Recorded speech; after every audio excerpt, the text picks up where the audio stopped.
We all can't seem to get enough of the chemistry between Benedict and Sophie for Bridgerton season 4. I'm in love with what this cast actually put on the screen.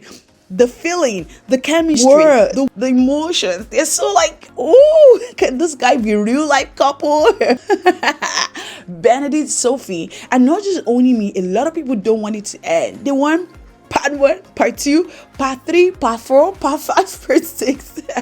I know we'll all get bored at a point. I would just feel like, oh, these guys are just spoiling ours. So chillax, get your tea as I dive into, a chat between both of them. Okay? See you in a bit.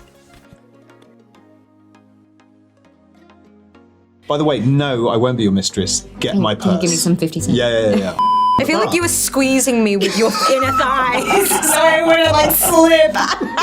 It's really the beginning, isn't it? It really is. I'm sorry. I'm hormonal today. It's really a time. It's wonderful. Hi, I'm Luke Thompson. And I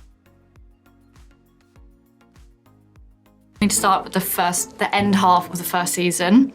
Luke, I saw a tweet that said, no one fumbles the bag quite like a Bridgerton brother, in reference to Benedict asking Sophie to be his mistress. You guys are so smooth so often with other women, but when it comes to the loves of your life, why do you guys just fumble the bag all the time? Well, I think love has a way of, true love, that kind of love, has a way of finding your weakest spot, I think. I think it's easy to sort of, date and sort of sleep around and have fun, but actually, I think that's true all the time. I think love generally in life has a way of finding the bit of you that's most blind, maybe, or not very well equipped to deal with things. And I think it's exposing. Love is exposing, right? So I think that's why. Yeah. Who do you think's fumbled the bag the most out of all three of them?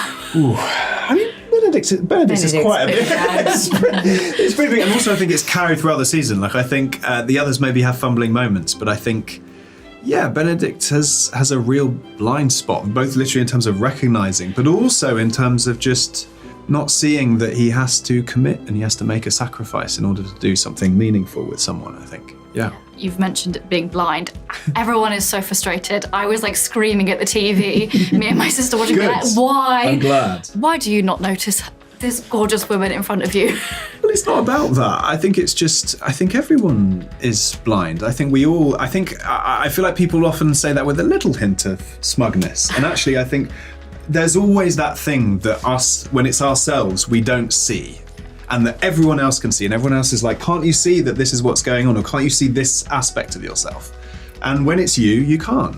And I think that it should be viewed in that sort of context, I think. That, we're all blind, we're all flawed. Yerin, very important question. How does Sophie end up paying for her drinks?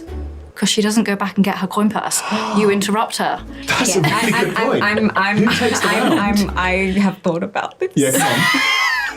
And I think I probably say to Hazel, Hey, I forgot my card. I forgot my Amex. I think she probably secretly asked Hazel to just give her grace, and it's I couldn't find it anywhere and I was taking too much time. Yeah. Can you please just give it back and I'll pay you back afterwards? Because Hazel, I think, is the person that she can be the most, I think, open to out of the group. So she's borrowed money and has said, I'll pay you back, and said, maybe I slipped on the stairs and I fell and It could have been quite awkward if you'd have asked Benedict. You'd have been like, by the way, no, I won't be your mistress. Get my purse. Can you give me some 50 cents? Yeah. I think he owes her a tenner at least for a round. Also, speaking of Hazel, I love how, without spoilers, how much their relationship develops in the second half. Was that really nice to be able to bring that in to the second half as well? Absolutely, and I just love Gracie. She's such a light, just a beautiful energy, and Sophie doesn't let a lot of people in, and she only opens up to Hazel to a certain extent, but I think to have that female friendship as well, kind of similar to her age, that kind of girlfriend bond is really sweet, and to have a few more scenes of her in part 2 is really, really nice. Okay, I need to ask you, there's been a teaser of the bathtub scene. Mm-hmm. Yes. It's an iconic moment from the book. Was there a pressure to get that right for fans? It's not necessarily fans. There's pressure. Yeah. There's pressure. Personally, I always feel like it's not my job to sort of, fans can have expectations, but we're not, it's not like our aim isn't to please them all the time. I think if a show was always guided by pleasing what the fans want, you'd never surprise someone. You'd never bring them somewhere they didn't think they liked. You also couldn't include other people. Like it's for the fans and it's also for other people. So no, I mean, I think pressure is just like those scenes are always vulnerable, and obviously you do want to execute them well, but in a way you sort of have to keep that pressure at bay, don't you? It's and just pressure on yourself, but not on with the fans in mind. And there was also so many logistical obstacles we had to overcome. So really, you kind of just problem solve that and just brace hold your partner, particularly when they're covered in this weird oil that means that you're constantly slipping down. I feel like you were squeezing me with your inner thighs, so I wouldn't slip. I was like, you're I mean, props to you guys, because I was going to ask how on earth, doing that sort of scene in 7 a bed. 7 hours. 7 hours we were in that bath. You must have get a little wrinkle. Prune. Yeah. It was a raisin. It was serious. Yeah. They kept it warm. Yeah, they kept it warm. They tried nice. to. It is just water and then lots of oil. There's some strange oil that was sort of milky, wasn't it? Petals. Petals that were decomposing. It was a little bit like, you know when you have like cereals and like they start decomposing in the milk? It was a bit like that after a few hours. The romance of it. So unglamorous. I know. Well, it looks very glamorous, and I think the fans will be very satisfied. I'm pleased. The cottage is obviously a really important part of the Sophie and Benedict's love story. I know, Luke, you're chronically offline, but Yerin, have you seen TikTok people using Heated Rivalry's audio of I'm Coming to the Cottage for you two? You did it the other day. You said it the other day. Coming to the cottage. I've seen a bit edits of Hudson and I, but I have not seen the audio on top of that with my cottage. But yeah, I've seen a bit of Cottages are having a big moment. Cottages are having a Get big out moment. in the countryside, guys. That's a mansion, really. Yeah, not that's a mansion. Yeah. Find yourself a mansion in the countryside. Yeah, I mean, cottages. For goodness sake. Cottages. Misnomer. Yeah, it's rather big. Yeah. What has been your favourite part about working with each other, and what have you learned from each other? So much. Yeah, a lot. Oh, no. I think my what? Oh no. It's over. It's over. It's over.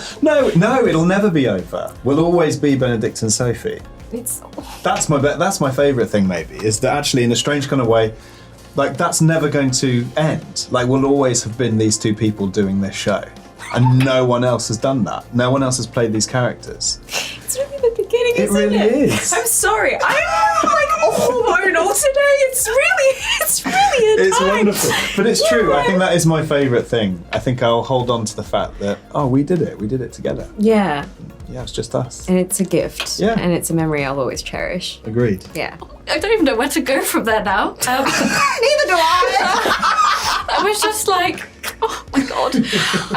I saw a fan say before he left on Twitter that Benedict brings out the kid in Sophie and she brings out the adult in him. Would you agree with that? Yeah, that's a really good That's a really good way of putting it, actually. They do this, and they meet in the middle ground. But also what I love about it is that, yes, that's the case, but also there is a part of Sophie that is a kid. And there is a part of Benedict that wants to be an adult, certainly. Like, I think what's nice is that it's not like, I love that in the relationship, that it's not like Sophie plays the serious one and Benedict, floats about. Like, I actually think they both have in each other that side that they bring out in each other, I think. So there is a part of Sophie that is a child. Absolutely. And there is a part of Benedict that does want that sort of commitment of growing up and being serious, I guess. I guess so much of Sophie's childhood is like taken away from her that she then gets to bring that back Exactly. with Benedict. You all have that part, like different parts in you. It's about meeting someone that I think is willing to take it out and bring the best parts of you out. And I think we get a glimpse of it in the kite scene, which I think is really beautiful. So it is in there, but yeah, she just had to meet Benedict. Fans love seeing your chemistry, and if you were to work together again outside of Bridgerton and maybe do a remake of a rom-com, what would you pick? The only thing I can think of, I feel like we've done a little rom-com. We've done it. We've done it. I want to do a play with you. Yes! Yeah. I want to do a play with you. I want us to rip each other to shreds. Because that is the thing. I think you always want to do something different. Yeah. I feel like we've had our go on the rom-com merry-go-round together. Like, I think it would be nice to do something completely different together. Yeah, that would be fun. Yeah. And she's very versatile. I've seen her on stage. So it'd be exciting to do that. Yeah. People also love like your photo shoots that you've been doing. Kind of people have taken it to be like, what would a modern day Sophie and Benedict be like? What do you think they would be like? What would they be their date night? Where would they hanging out the weekends? It's funny. I sort of feel like they would. It would be very romantic, wouldn't it? But also, I think secluded. There's something about their. I don't think they'd like. They wouldn't bowling. be in a restaurant. No, they wouldn't do bowling. I'm not sure they'd even be in a restaurant. I sort of see them as like. Outside in the countryside. In the countryside. In the countryside. I just sort of see them away from people a little bit, which is hard nowadays. I don't know where that would be. Just the cottage. Yeah, get yourself a cottage. Yeah. And just having a walk in the forest. Got it. And that's having the one. a conversation. A slow walk in the forest. That's lovely. Nice little hike. Yeah. Or like in a park, a London park, if they have to be in London. Yeah. Find yourself a nice London park. A little gallery maybe. Yeah. Yeah, with art. Yeah. Culture with arts. We can go on the pedalos. Yeah. On the Serpentine. Yeah. Can we take a moment of appreciation for Violet? Yeah. Yes. Yerin, Sophie and Violet have such a really nice relationship that we get to see a lot more of in the second part. How did you and Ruth work together on those scenes? I think I did it kind of like we did our scenes. We kind of just went on set and see what happened on the day. I mean, Ruth is such an incredible actress.